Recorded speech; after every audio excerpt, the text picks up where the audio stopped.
Partagez le direct. Partagez le direct. Partagez le direct. Partagez le direct, les amis.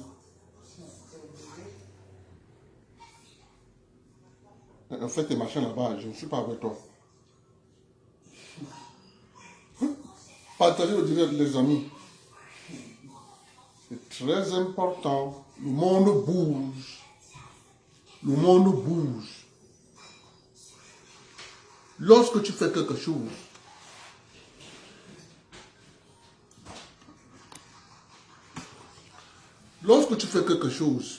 il faut toujours te rassurer que ce que je suis en train de faire là, si quelqu'un fait ça demain, ne te plains pas.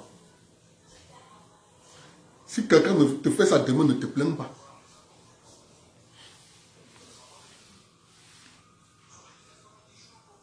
Il y a un monsieur qu'on appelle Lucien Cerise. Tout ce que vous voyez là, Lucien Cerise a annoncé ça en 2015. Tout ce que vous voyez, la guerre en Ukraine, 2015. Lucien Cerise a annoncé ça.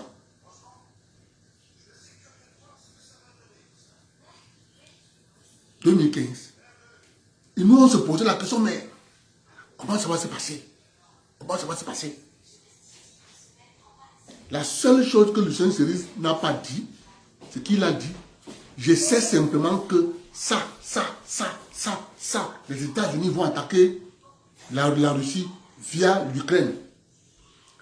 Parce qu'en 2015, le président ukrainien Porochenko avait signé un partenariat avec l'OTAN, interdépendant des armées, en quelque sorte fait entrer l'Ukraine dans l'OTAN, mais sous la table. 2015.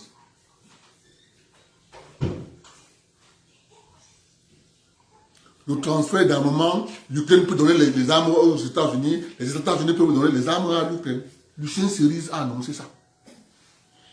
Lucien Cerise a annoncé l'arrivée de Donald Trump au pouvoir. Vous savez pourquoi les États-Unis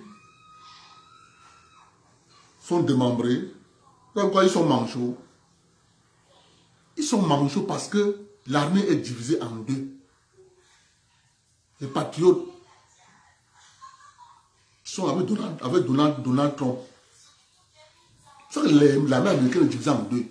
Même au niveau des marines, c'est divisé en deux. Les votes en guerre, les néoconservateurs, tous ces gars, l'armée est divisée en deux. C'est pour ça qu'ils ne peuvent rien faire. Ils sont manchots. C'est les hommes politiques, vous êtes là. Lucien Cerise a annoncé. Je vais vous faire suivre Lucien Cerise. J'espère qu'ils ne vont pas bloquer mon compte. Mais je vais essayer. Écoutez le gars. Écoutez bien ce qu'il dit.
Social engineering. Je parle en français, English accent, for a few words, it's okay. For a speech, 10 minutes, I can't. Donc, dans le monde russophone, on parle plutôt de technologie politique, politische technologie. Ce champ d'études fait la jonction entre la politique, la géopolitique, les sciences humaines et sociales, et certaines disciplines que l'on rencontre dans le monde de l'entreprise, telles que le management, le marketing et la sécurité des systèmes. Aujourd'hui, mon travail sur ces questions appartient à ce que l'on pourrait appeler la troisième génération de l'ingénierie sociale. Auparavant, la notion d'ingénierie sociale apparaît au XXe siècle en deux étapes historiques. Je précise, il y a une version, there is an English translation, Barbara Souk is reading it, if you want it, you ask it. So the first, le premier âge, the first step of social engineering est la constitution des sciences de la gestion dans la première moitié du XXe siècle. Management, marketing et cybernétique, pour l'essentiel. Karl Popper est le principal penseur ayant vulgarisé cette notion d'ingénierie sociale auprès du grand public, notamment dans son ouvrage La société ouverte et ses ennemis, publié en 1945. Sans cette contribution de Karl Popper, l'ingénierie sociale serait probablement restée confinée dans des cabinets de consultants et de spécialistes. L'idée centrale de l'ingénierie sociale est de faire de la planification sociale, c'est-à-dire de concevoir a priori le développement d'un groupe social et de fabriquer le consentement de ce groupe aux transformations qu'on veut lui imposer en appliquant des techniques de conduite du changement et de coaching d'entreprise. Alors, quelques références, Walter Lippmann, sur le façonnage de retournement, le spin, ça a donné l'expression spin doctor, donc le retournement de l'opinion publique, un livre fondateur, Public Opinion, en 1922, Edward Bernays, sur la fabrique du consentement, The Engineering of Consent, publié entre 1947 et 1955, Stuart Ewen, sur la planification sociale en contexte libéral, parce qu'on parle beaucoup de la planification du planisme, le plan quinquennal dans le monde, enfin, dans le contexte bolchevique, mais il y avait exactement la même.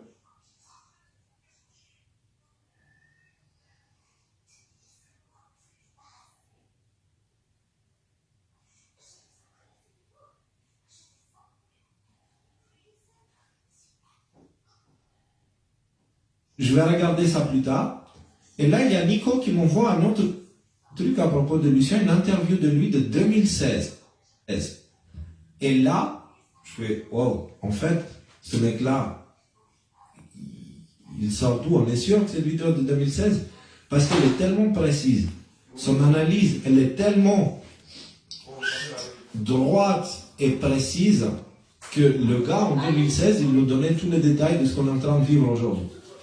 Donc je pense qu'il a une bonne image de l'ensemble et surtout une compréhension pas biaisée de ce qui se passe. Ce qui est extrêmement rare dans le monde où on vit. Et donc du coup, je voulais partager avec vous ce que j'ai découvert en fait. Alors, ce gars, il parle d'ingénierie sociale, de guerre asymétrique, de transhumanisme, des LGBTQ plus 10 moins puissance 2, voilà, vous avez compris, de globalistes, etc. Et son discours ressemble étonnamment à toutes les choses que le général Flynn disait à propos de guerre asymétrique et tout ça, sauf que le gars, là, Lucien, il est bien avant le général le général Flynn, bien avant Q. Et cette interview, elle date avant les élections. Alors, j'ai pris quelques élections américaines, françaises, tout. élections L'élection américaines. de Trump, avant l'élection de Trump. Voilà, là, cet entretien et tous les extraits qu'on va regarder par la suite viennent d'une interview faite début avril 2016. Ok? Gardez ça bien en tête quand vous l'écoutez. On commence avec le premier morceau.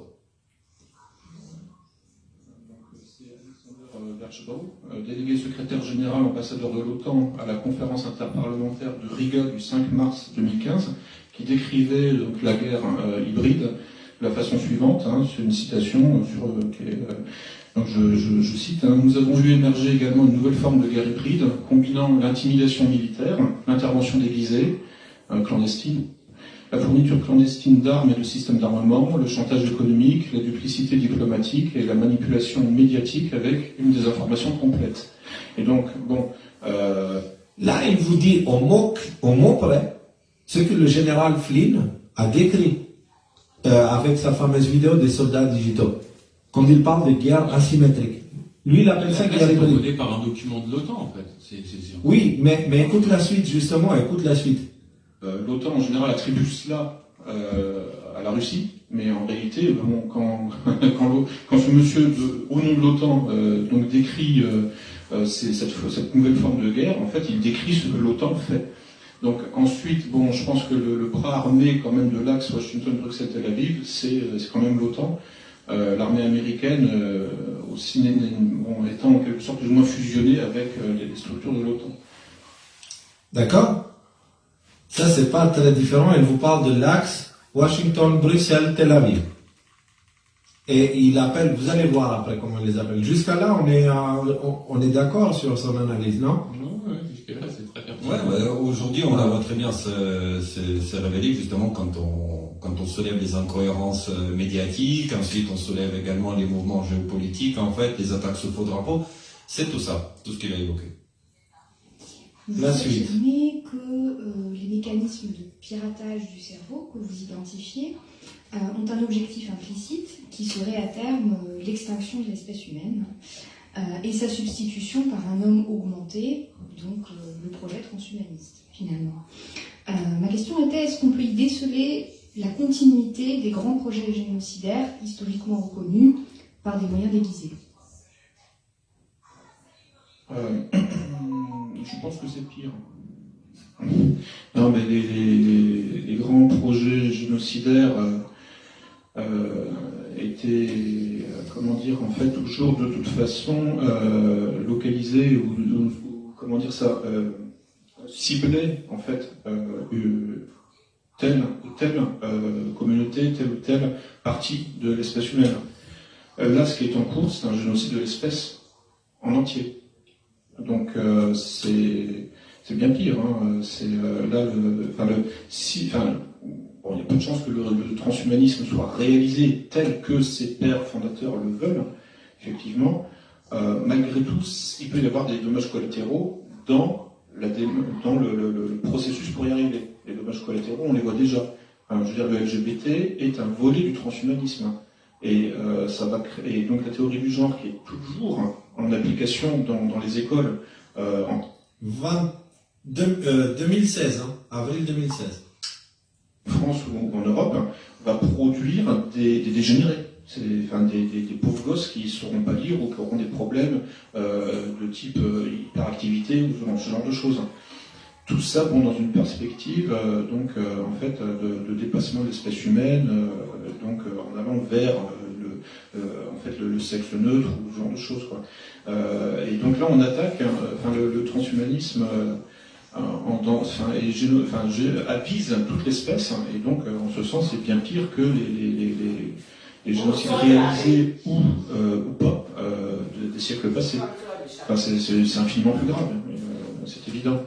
Donc, à partir de là, oui, enfin, là, on est vraiment dans une espèce de réinitialisation complète, hein, et qui d'une cruauté, évidemment supérieure à tout ce qui s'est passé par le passé. Il n'y avait pas encore Great Reset du Forum Davos et tout ça à l'époque. Hein. Ouais, s'il venait avec moi, là, je lui demanderais qu'est-ce qu'il faisait dire en 2016 que le transhumanisme ne pourrait pas se réaliser tel que les pères fondateurs le voulaient. C'est une question. Il explique, t'inquiète, on va arriver à ça. D'accord, ok. Jusqu'à là, on est d'accord. Alors, quand il parle des LGTB et toutes ces choses-là, je vous ai parlé, je ne sais pas si c'était au dernier live, la vision de la femme, selon Forbes, en 2022. Donc voilà, la vision de la femme selon Forbes en 2022. Day 66, being a girl, and today I'm in nature. Trees, I love them. Donc pourquoi je dis ça? Parce que dans une réunion pour fêter les femmes, Forbes a invité ce gars, c'est un homme, qui se prend pour une femme, en montrant, c'est ça la femme de 2022. C'est une femme qui a réussi. Pourquoi? Parce que le gars, il fait des vidéos sur TikTok où il dégrade l'image de la femme. Parce qu'une femme, je suis désolé, c'est pas ça du tout. Là, c'est pas une femme, là, c'est un attardé mental. Regardez. Water, lakes, I love them. Heels, they're my liking heels. I love them. Il aime tout, en fait. Il dit... Ouais. C'est connu hein, que les femmes, elles marchent en envoyant leur postérieur en arrière et en faisant c'est connu par tout le monde, les femmes, elles sont... Non, ça c'est les dindes, ça, je vis à côté d'une ferme, c'est pas les femmes, ça c'est les dindes. Voilà, et en fait, à la fin, voilà, I'm scared of getting Lyme disease. elle a peur d'avoir le virus à un certain moment. Voilà. Et là, elle a vu une mouche et elle est tombée. Voilà, c'est ça la femme, voilà. Donc c'est ça la femme. Bill Gates et le maïs ont touché le fond là, mais là tu vas loin. Mais Forbes, j'ai regardé la vidéo, j'ai honte de vous la montrer, j'ai honte pour ma race humaine, tu vois, c'est waouh.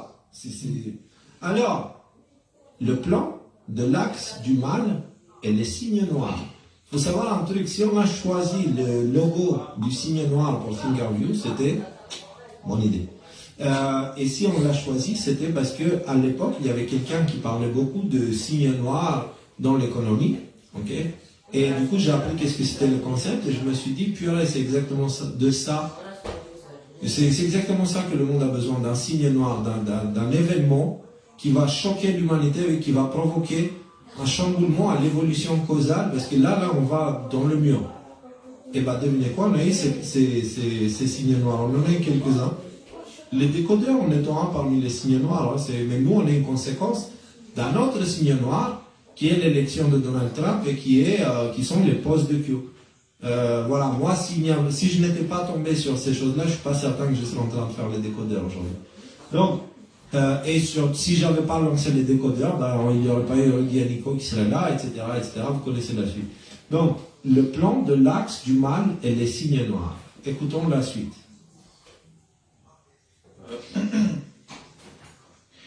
Bon, ce qui compte, c'est de préserver une extériorité au système géopolitique, piloté par l'axe Washington, Bruxelles, Tel Aviv. Je leur donne tout à ça. À partir de là, en fait, je pense en fonction de ça. C'est-à-dire qu'en fait, cet axe géopolitique, c'est le mal. Il n'y a rien à tirer, plus rien à sauver de ce côté-là. À partir de là, en fait, tout ce qui peut attaquer cet axe géopolitique est bon. Ensuite, alors, on va me dire, oui, mais ailleurs c'est pareil. L'autre axe géopolitique qui serait Moscou, Téhéran, Pékin, vaut pas mieux. Moscou, Téhéran, Pékin. C'est important, l'autre axe en face. Q nous a dit que Trump travaille avec la Russie et la Chine et que l'Iran fait partie aussi de l'alliance, on va dire. C'est intéressant. 2016, les gars. Début 2016, avant l'élection. On est encore en période électorale aux États-Unis. Il profite du folie avec un choc type violent, avec une crise économique mondiale, peut-être même une guerre. C'est ça dont on parle un peu comme la stratégie du choc dynamique. En fait, ils profitent à chaque fois de grosses secousses comme ça pour pouvoir faire leur projet. En 2 mots. Mais en fait, oui, alors je réponds directement, c'est-à-dire que là, un choc donc entre ces deux axes géopolitiques, en un sens, serait pour avoir des effets bénéfiques. À partir du moment où ça élimine l'axe Washington-Bruxelles, Tel Aviv. Mais ça le fait que ça élimine, c'est-à-dire que ça l'éradique totalement. Il n'en reste plus rien. Donc effectivement, on pourrait envisager que. J'ai mis en 25, mais je trouve que c'est trop rapide et c'est trop important ce qu'il dit pour l'écouter en rapide. Je remets. C'est que je ferais pour avoir des effets bénéfiques. À partir du moment où ça élimine l'axe Washington-Bruxelles-Tel Aviv. Mais ça le fait, ça l'élimine, c'est-à-dire que ça l'éradique totalement. Il n'en reste plus rien. Donc effectivement, on pourrait envisager qu'un conflit nucléaire, qui serait perdu forcément par cet axe, finalement, au total, à la fin des fins, en quelque sorte, aurait des effets positifs. Bon, là, ce que je dis peut paraître un peu énorme, mais on est dans les normes. On y est. Je veux dire, c'est pas moi qui décide de l'échelle d'analyse. On est aujourd'hui dans les prémices d'un conflit majeur. J'en veux pour preuve que là, au mois de février, le président ukrainien a signé à Bruxelles un papier qui l'engage à aligner les standards militaires ukrainiens sur ceux de l'OTAN. Et pour garantir l'interopérabilité totale des forces ukrainiennes avec celles de l'OTAN à horizon 2020. Bon. Ça, c'est pas un site conspirationniste, vous le trouvez, j'ai archivé tout. Ça veut dire que l'OTAN attaque la Russie en 2021. Allez. Il dit ça en 2016. Actuellement, on est en train de voir des efforts considérables de l'OTAN pour attaquer la Russie. Parce que, contrairement à ce qu'il dit, ce n'est pas Poutine qui a commencé la guerre. C'est les autres en face. Poutine, il a été emmené au point de devoir réagir. Et ils font exactement comme Hitler, en fait. Oui. Et d'ailleurs, on l'avait évoqué pour des raisons probables de la guerre.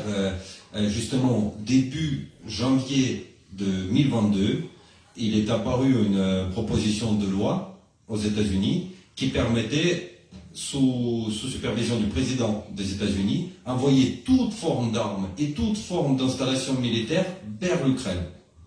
C'est juste à la discrétion du président. Donc, et ça faisait exactement partie de ces dispositifs pris pour attaquer. Et ce qu'il vient de décrire là avec l'interopérabilité de l'armée ukrainienne et l'OTAN, c'est concrètement une entrée de l'Ukraine à l'OTAN sans le titre. Interopérabilité de l'armée, ça veut dire qu'on peut vous armer, vous pouvez nous armer, on peut échanger, on peut financer, machin. Des choses qui permettent aujourd'hui, des choses qui permettent aujourd'hui à financer l'Ukraine, à leur envoyer des armes et à voir des vidéos avec des militaires qui parlent en anglais avec un accent américain sur le terrain ukrainien contre les Russes. C'est cette interopérabilité qui permet ça et c'est pour ça que Poutine a réagi. Mais écoutez bien, on n'a pas fini. C'est ça que ça veut dire, concrètement. Parce que là, il y aura donc l'intermarium réalisé, c'est-à-dire en fait le front, la ceinture de containment là, réalisée entre les États baltes, la Pologne et l'Ukraine. Donc, sauf accident, le programme de l'OTAN, c'est d'attaquer la Russie sur un front unifié au niveau militaire. Et donc, évidemment, faut mesurer les conséquences, sachant que, certes, entre la Pologne et la Russie, il y a la Biélorussie, mais la frontière ukrainienne est à 300 km de Moscou. Je vois mal comment Moscou pourrait ne pas réagir dans une configuration pareille. Je veux dire, il y a des officiels russes qui disent que de toute façon, on y va. On y va, parce que à partir du moment où il y aura des missiles stratégiques implantés en Ukraine, et nous y allons, ils pourront frapper les installations nucléaires russes qui sont situées au niveau de l'Oural. Actuellement, ils ne peuvent pas. Mais l'OTAN a absolument besoin d'aller le plus possible à l'Est, c'est une espèce de Drang de la Roston, et à partir du moment, avec l'Ukraine, ça devient possible en termes de kilométrage. Donc nous allons au conflit nucléaire, c'est évident. C'est évident, sauf accident, si Trump est élu. Il est élu, il a été élu, il a mis un gros coup de pied à tous les plans et à toute l'évolution du plan qu'il y a eu jusqu'à là. Il les a ramenés en arrière en les forçant du coup à accélérer comme des porcs au point où tout le monde les a grillés. D'accord? Ils sont coincés et en plus de ça, l'OTAN n'arrive pas à déclencher la guerre avec la Russie. Pourquoi? Parce qu'ils n'ont plus les États-Unis derrière eux et ces derniers temps, ils ont perdu aussi, ils sont en train de perdre la Turquie. L'OTAN, sans les États-Unis déjà, c'est comme il a dit tout à l'heure, l'armée américaine a fusionné avec l'OTAN, ben là, ce n'est plus le cas. Et du coup, l'OTAN sans l'armée américaine, clairement, il ne fait pas le poids. Déjà, il ne le faisait pas avec l'armée américaine, mais sans, laisse tomber, c'est mort. Et derrière, sans la Turquie, mais c'est fini. C'est fini. Il n'y aura pas de guerre nucléaire. Vous vous rendez compte à côté de quoi on est passé? Et là, il explique les conditions. En 2016, avril 2016, on a eu les élections et voilà. Et attendez, c'est pas fini. C'est pas fini parce que quand il parle de guerre asymétrique au début, j'ai oublié de vous dire, il vous parle aussi de guerre d'information. Il a expliqué. Et donc, guerre d'information. Ouais, vas-y. Juste avant qu'on continue, en fait, l'OTAN, l'armée américaine n'est plus fusionnée avec l'OTAN, principalement à cause de la dévolution. En fait. C'est ça. C'était pour faire le lien avec ce qu'on explique un petit peu dans les autres lives. Et la dévolution, cherchez sur notre site, il y a plein d'informations là-dessus. C'est ça. Alors, la suite. C'est super la intéressant, suite. en fait, ouais. Ouais. Écoute. Si Marine Le Pen est élue, s'il y a un Brexit, Ça, c'est pas réglé, ça, c'est réglé. Vous voyez, enfin, en gros, bon, il y a toujours peut-être effectivement des possibilités. Bon, Marine Le Pen étant plutôt pro-russe que pro-américaine. Enfin, en tout cas, pour son équipe, quoi. Enfin, c'est en termes de financement, tout ça. Donc là, au niveau des alliances géopolitiques, sachant que Trump aussi s'est exprimé sur la question, bon, voilà. Donc, on peut éviter ça, effectivement, sous certaines conditions. Mais si elles ne le sont pas, si c'est Clinton qui passe, si c'est Juppé et compagnie, etc., ou Sarkozy qui passe, encore que Sarkozy est en train d'être acheté par Moscou, ça peut encore redistribuer les cartes. Ouais, bon, je ne suis pas déterministe, je ne dis pas qu'on y va, mais je veux dire, pour ne pas y aller, il va falloir réunir beaucoup de signes noirs, comme on dit, c'est-à-dire des imprévus. Des imprévus par le système. Le système qui donne tout ce qu'elle a. Voilà. Donc, Reddit, on pense quoi? Il est incroyable, ce gars, non? Bah, c'est-à-dire, oui, remettre ça dans le contexte de 2016, bon, 2016, on n'était pas du tout là dans mes réflexions. Donc, respect. Respect. Faut arriver à... Enfin, ce qu'il y a, c'est que c'est vraiment le passage du temps qui permet de voir si une analyse géopolitique est pertinente ou pas. Et bon, bah là, voilà, quoi, 5 ans il va tous faire insulter, traiter de fou, ce type-là. Mais oui, 5 ans de recul, 6 ans maintenant, plus de 6 ans, on peut voir que c'est très pertinent ce qu'il raconte. Donc, c'est clair. Bravo, Lucien Cerise. La suite, c'est pas fini. Je voudrais rebondir aussi sur la géopolitique. Bon, il y a quand même des déclarations très claires. La doctrine militaire américaine publiée officiellement dans un PDF que vous pouvez avoir sur Google, en 2015, mettait sur le même plan la Russie, la Chine, l'Iran et le terrorisme. Et ça a été répété à 2 reprises par Ashton Carter, donc le dernier ministre de la Défense. Donc là, en fait, on est vraiment dans ce qui s'appelle une déclaration de guerre. Puisque depuis 2001, on est dans la guerre au terrorisme. Dans cette doctrine militaire 2015, donc les trois, et la Corée du Nord, j'oubliais, donc la Russie, la Chine, la Corée du Nord, l'Iran sont accusés de vouloir réviser l'ordre international sous pilotage américain et sont mis sur le même plan que le terrorisme, la menace terroriste. Donc, il est bien évident que le Pentagone n'est pas homogène totalement et qu'il y a aussi effectivement des gens qui veulent la paix fondamentalement au Pentagone, à la CIA, partout, on est bien d'accord. Mais quand on voit la doctrine officielle, je parle de la doctrine officielle publiée et répétée par le ministre, qui est certes un civil, qui n'est pas un militaire, souvent les militaires sont plus réalistes, quand je vois ça, je me dis on va au conflit, c'est certain, puisque c'est vraiment la doctrine officielle. Ensuite, effectivement, je pense qu'il y a, comme tu le dis, des gens qui freinent les 4 fers, chez les civils, chez les militaires, et qui se disent on est dirigé par des fous. Mais aujourd'hui, les États-Unis sont dirigés par des docteurs folles. C'est vrai, c'est pas excessif de dire ça. Et alors j'espère que effectivement les dissidents, on pourrait dire, du Pentagone ou du Congrès, etc., en fait, feront tout ce qu'ils pourront pour empêcher que leur propre directeur, que leur propre patron, qui sont des auteurs pour l'amour, effectivement, aillent jusqu'au bout de l'affrontement. Il y a des Le forces corps en qui est dans interne. sa bon film, hein, si vous l'avez pas vu. Tout n'est pas définitif, et ce que j'aime bien, c'est qu'il est très mesuré dans cette rencontre. Il n'est pas dans le définitif, dans l'absolu, dans le c'est comme ça, machin. Il vous donne des alternatives, et même dans les alternatives, il ne se plante pas, en fait. C'est ça qui est juste impressionnant. Donc, là, il y a des gens en interne dans le Pentagone, comme il a dit, qui se battent contre ça. Voilà. Au point où, Washington, la semaine dernière, ils ont lancé une enquête auprès du Pentagone parce qu'il y a quelqu'un apparemment qui utilise les réseaux sociaux pour attaquer la Maison Blanche. Et il parle d'une opération d'information de guerre asymétrique. Washington est un peu stressé parce que l'armée utilise les réseaux sociaux, tu comprends? Donc même ça, il a vu juste. Alors la suite, parce qu'il y a des morceaux, hein, je voudrais vraiment que... Et la raison pour laquelle je vous le montre, c'est pour que vous compreniez pourquoi le plan de l'État profond est mort avant même d'avoir commencé.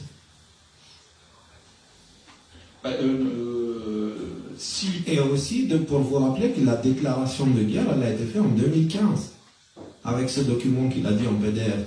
Et le fait de dire on est contre le terrorisme, comme il dit depuis 2001, et de mettre la Chine, la Russie et l'Iran au niveau des États terroristes. Bon, au même niveau que les terroristes communs, au même niveau que, voilà. que les djihadistes qui combattaient soi-disant en Afghanistan et en Syrie et ailleurs. Et ça, c'est une déclaration de guerre. Donc voilà.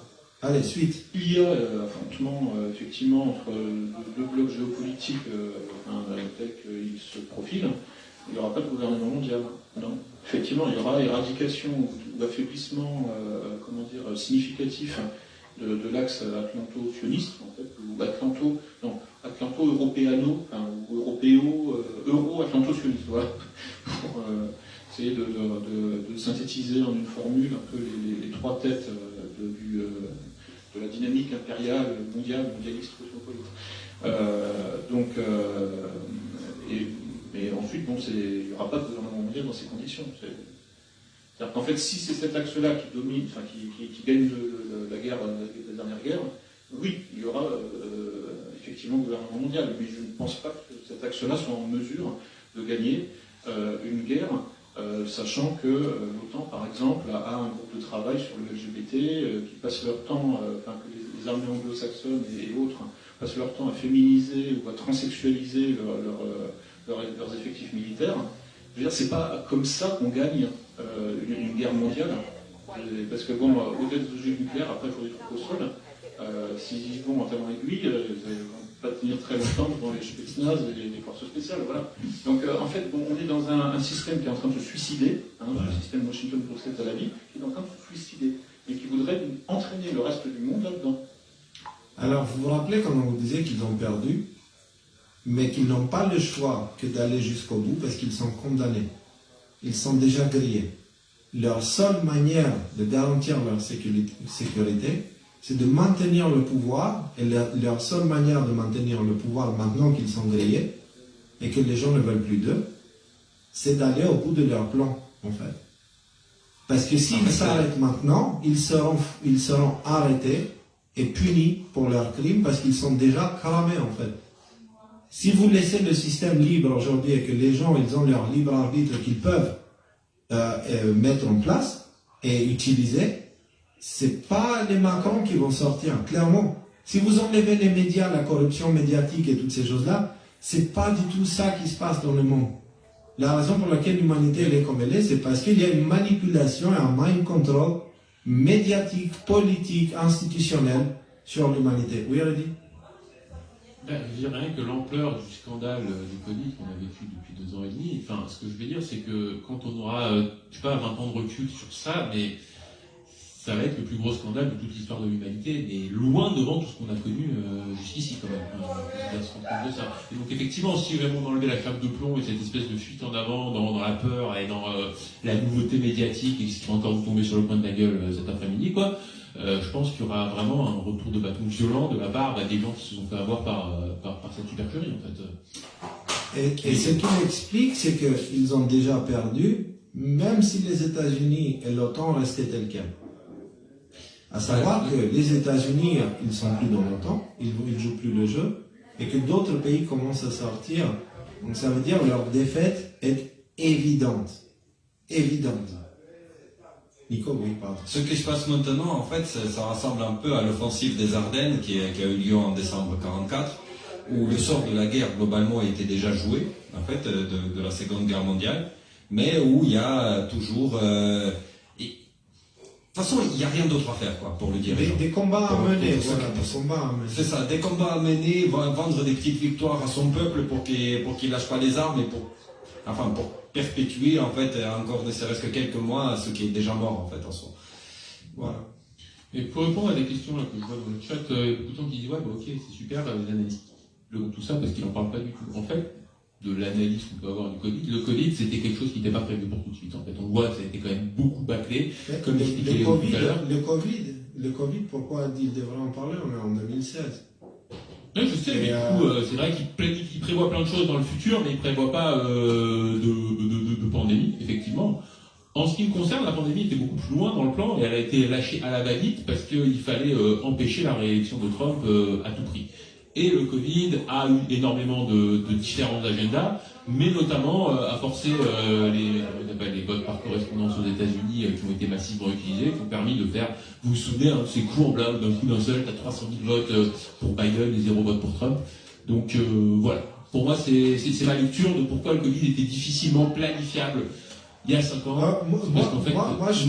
Je pense que ce gars-là, en fait, il se renseigne en se basant sur les choix des États et les tendances. Et on va dire qu'à part quelques documents à gauche à droite et quelques théories complotistes qui parlaient de ce genre de choses, il n'y avait pas grand-chose à l'époque qui pouvait pousser dans cette direction, hormis bien sûr Bill Gates qui dit voilà. Il y a des documents Rockefeller dont on a déjà parlé, tu sais, avec leur... Voilà, mais ça peut-être qu'il ne faisait pas partie, tu sais, il ne peut pas tout savoir non plus, ou peut-être qu'il en a parlé, que ça nous a échappé. Mais en tout cas, le virus a une utilité et ça explique aussi pourquoi maintenant ils ont un très court laps de temps pour qu'ils finalisent leur plan. Le virus du Covid avait pour objectif 1, d'affaiblir l'économie, 2, de mettre les gens dans un état psychologique de prisonniers où ils acceptent leur condamnation en prison chez eux, comme il explique dans le live avec Alexis. Allez le regarder, il est vraiment exceptionnel, on l'a mis juste en dessous. Et en fait, 3, c'est pour vacciner les gens et les rendre malades. Pourquoi? Parce que pour réagir à une situation d'une manière forte, il faut que tu sois en bonne santé. Et si tu veux avoir du courage, tu ne peux pas avoir du courage en mettant une couille molle, tu vois. Et là, ils vaccinent les gens. En les vaccinant, ils les mettent dans des états pas bien de santé. Même Patrick Sébastien, il est sorti pour dire depuis que je suis vacciné, j'ai plein de merde. Et en fait, quand les gens ils sont dans cet état-là, ils sont beaucoup plus dociles. Parce qu'ils ont beaucoup plus peur. Vous comprenez? Donc ça a servi à ça. Et maintenant qu'ils ont vacciné, maintenant qu'il y a suffisamment de mois qui sont passés pour qu'on voit les effets secondaires se manifester, c'est maintenant qu'ils vont essayer de fermer en tenaille le pouvoir, tu vois, pour pouvoir prendre leur position tout là-haut et détruire tout ce qui est en dessous. Et ça, il leur reste très peu de temps. Ils ne peuvent pas faire ça éternellement parce que les gens se réveillent. À chaque fois qu'ils font quelque chose, il explique dans la vidéo avec Alexis, à chaque fois que tu tires avec une arme, poum, ça te donne un coup en arrière, tu vois. Et ça, chez eux, ils vont plus en arrière quand ils tirent qu'en avant, tu vois, parce que ce qu'ils demandent à faire passer aux gens, étant donné qu'ils ont perdu beaucoup de temps avec Trump, là, ça ne passe plus. Ils doivent faire beaucoup trop de choses en très peu de temps. Et ça ne marchera pas. Si vous regardez la vidéo avec Alexis, vous allez comprendre. Vraiment, prenez le temps. Alors, il y a aussi cette dernière ici, grain de sable aux institutions. On regarde ça et après il y a encore de petits extraits. Mais vraiment, j'aimerais qu'on regarde pour que vous compreniez un gars qui a une analyse aussi pertinente.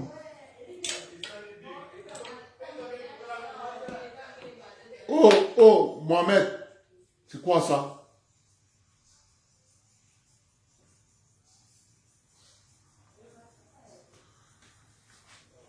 Rebonsoir. Voilà le monde qu'on nous a servi après la Deuxième Guerre mondiale. Tout ce que vous voyez, c'est pour empêcher une seule chose. la guerre que vous voyez là, c'est pour empêcher une seule chose. Le contrat de Kissinger signé avec l'Arabie Saoudite. Tout le monde doit acheter le pétrole en dollars. Tous ceux qui veulent aller à l'encontre de ça ont été assassinés. Et on nous parlait de démocratie. Voilà pourquoi on fait la guerre à l'Ukraine. Parce qu'on a compris que le pays qui est en tête de la dédollarisation de l'économie mondiale et de mettre fin au pillage et au vol, c'est la Russie. C'est pour ça. Tu viens avec ton papier où tu as mis une valeur dessus.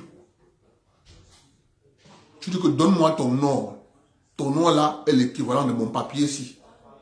Je veux que vous compreniez ça. Ils ont imprimé un papier. Ils viennent nous dire, donne-moi ton or, donne le papier ici.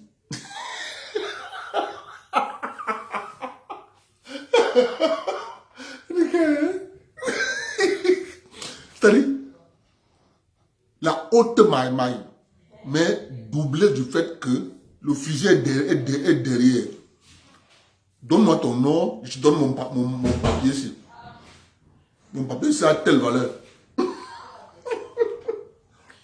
Si tu refuses, il s'écarte sur ta trajectoire. C'est le canon que tu entends. Boum.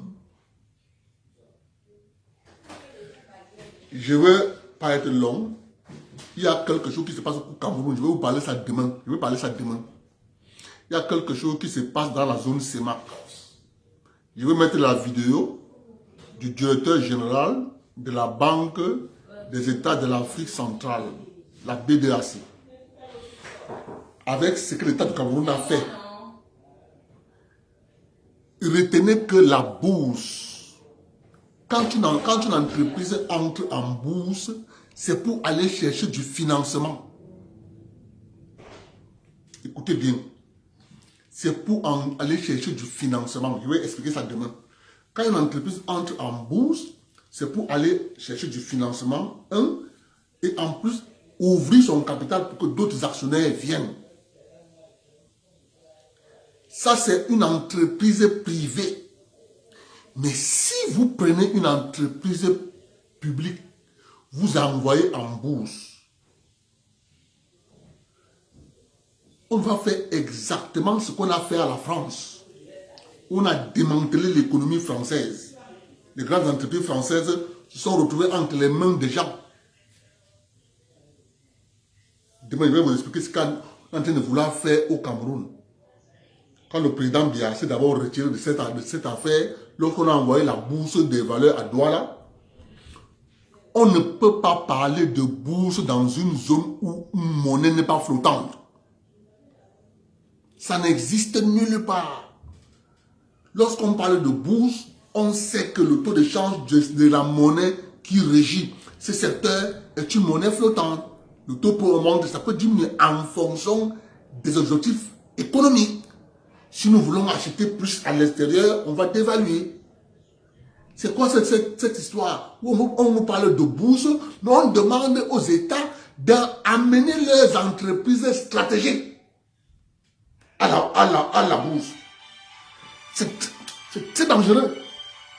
Demain, je vais vous faire le direct sur ça, je vais vous expliquer avec la vidéo.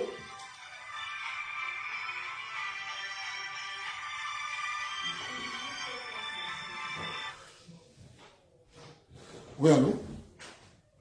Oui. Oui. Attends, je te mets en ligne.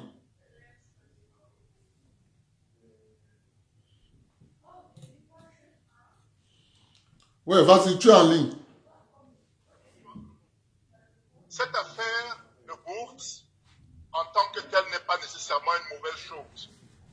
Mais vu que nos États ne nous appartiennent pas, et surtout surtout le franc CFA, ne nous appartient pas. Légalement, c'est une monnaie qui appartient à l'État français. Maintenant, ils peuvent fabriquer autant de CFA qu'ils veulent et venir acheter tout. Les entreprises qui veulent acheter, en fait, sans rien payer. Sans rien payer, c'est ce qu'ils vont faire. Imagine un peu si on amène Camtel en bourse. Oui. Ils vont aller imprimer de l'argent. Tu sais bien qu'ils veulent Camtel depuis. Oui. Voilà. Alors, on peut fabriquer autant d'argent de CFA qu'on veut, puisque c'est libéré en CFA. C'est libéré en CFA. Voilà. Alors, ils peuvent fabriquer autant de CFA qu'ils veulent. Nous ne connaissons même pas les montants qui sont dans les comptes d'opération. Je ne sais pas si vous vous rendez compte. Oui. Voilà. Alors, c'est là l'un des dangers et je ne comprends pas pourquoi est-ce que c'est maintenant que cette affaire prend de l'ampleur. Mais Dieu donné, ça prend de l'ampleur parce que à l'international, ils sont en train d'échouer à l'international. Ils vont maintenant se replier sur la périphérie. Oui.